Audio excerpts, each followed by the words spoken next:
Hi, and welcome back to the mini farm.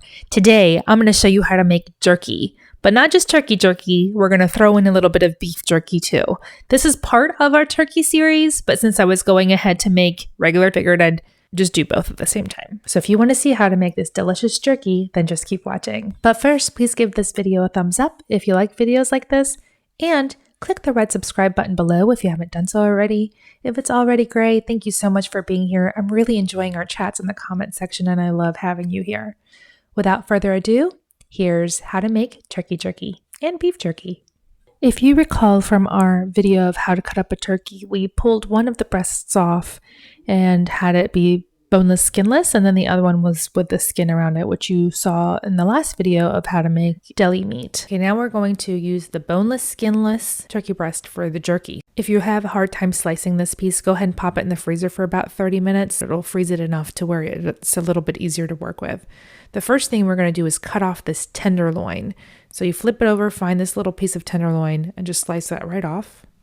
Then go ahead and trim it up a bit. You want to get rid of the little pieces of fat and skin because those don't make really good jerky. And now, as you can see, there's two pieces that are different thickness. One's almost twice as thick as the other. Go ahead and slice it right down the middle to separate those two pieces. Now all you're going to do is just cut right along that long side, about a 1/4 inch thick. And that will be our jerky slices. Now with the other piece, we're going to cut it at a cross angle versus what we were doing with the long ones. And we're going to do it at an angle going into the meat so you get nice wide pieces for your jerky. So you can see that it's still a 1/4 inch thick, but it's now going in at an angle so you have nice big wide pieces for the jerky. To start the tenderloin, you can go ahead and cut off that little piece, the little white tab in the front there. That's really hard to chew on and almost inedible. So go ahead and cut that off and move that.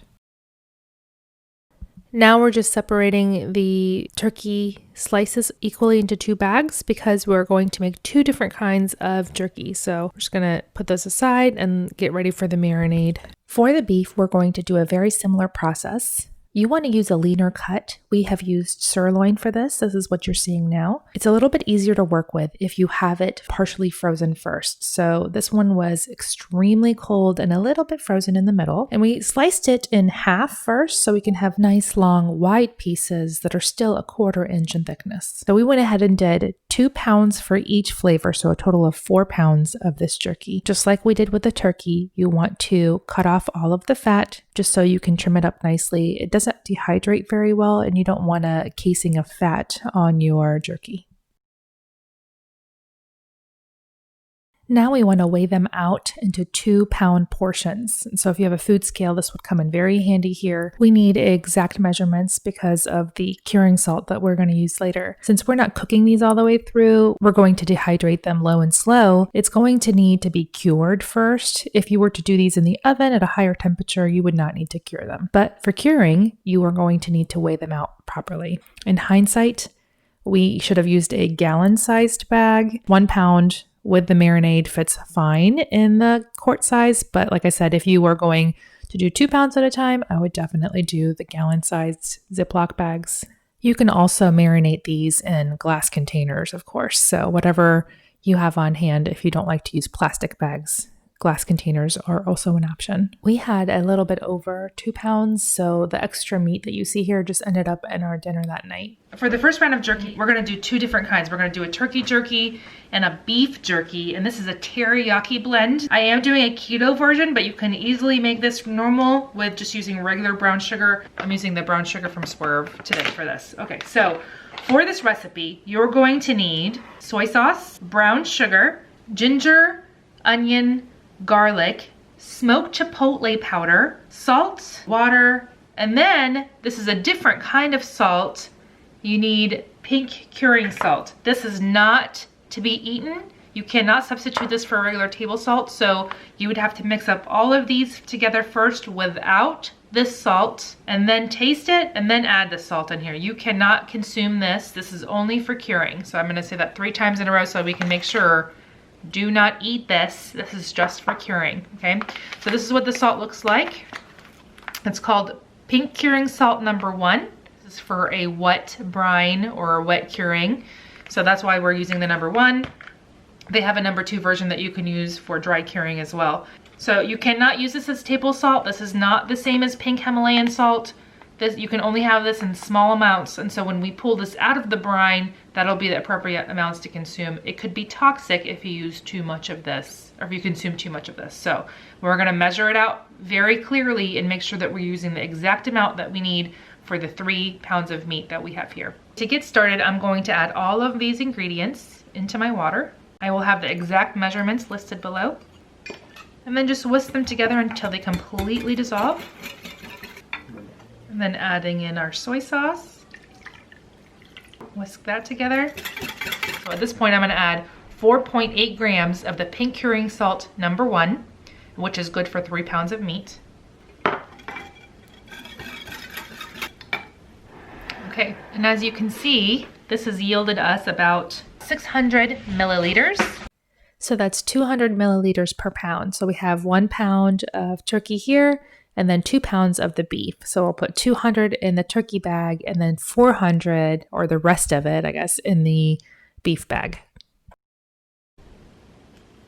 Okay, so this is like quite full. I probably should have used a bigger bag for this. So if you're gonna do it, I would use probably a gallon size bag.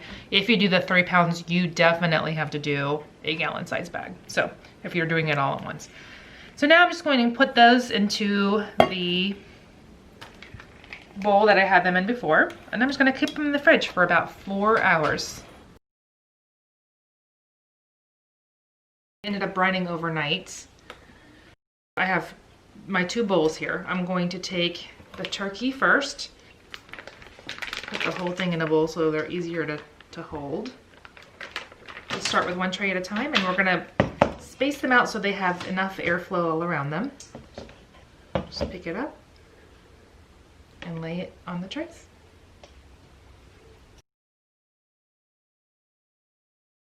I'm doing this over a cutting board, so if it does drip, it drips down onto the cutting board and it's easier to clean.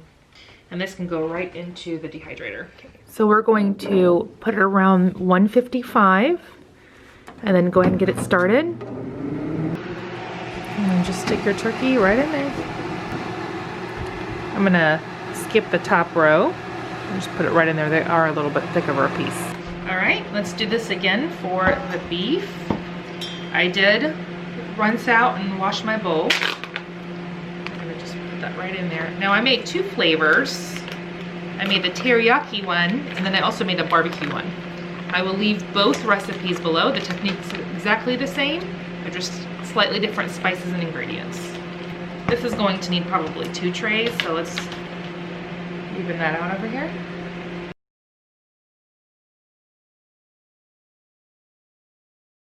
Okay, let's do the turkey from the barbecue batch next. This one's a garlicky barbecue rub. I rinsed out my bowl for the, what is that, the 3rd time? Just pour the whole thing in there. And make a mess. Let's clean it up real quick and then I'll start loading up the trays. Meat and what it looks like.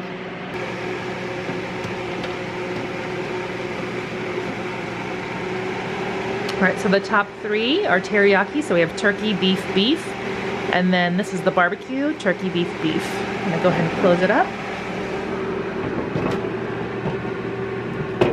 And check on it in a few hours.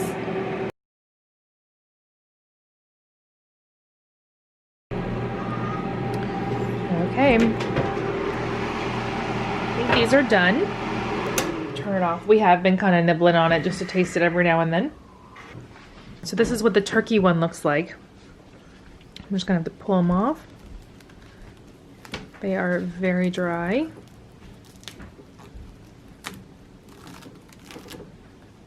That's kind of what they look like. We'll go through and pull them all out. Here's what the beef looks like. So this one has a soy sauce base. And then the beef from the other round has a Worcestershire base, and you can kind of see the difference in the coloring a little bit. And the same thing with the turkey. This one has the Worcestershire base. This one has the soy sauce base. And then let's break one open so you can see. So just to show you what it looks like on the inside, it is completely done all the way through. It looks like it's kind of raw on the outside just because it's been drying like that, but it's not. It's actually completely cooked all the way through. I'm gonna let them cool just a little bit before I put them in a jar, and then they'll be good to go. Don't forget to give this video a thumbs up if you liked it, and if you haven't done so already, you can click on my face to subscribe. Thanks for watching. Bye!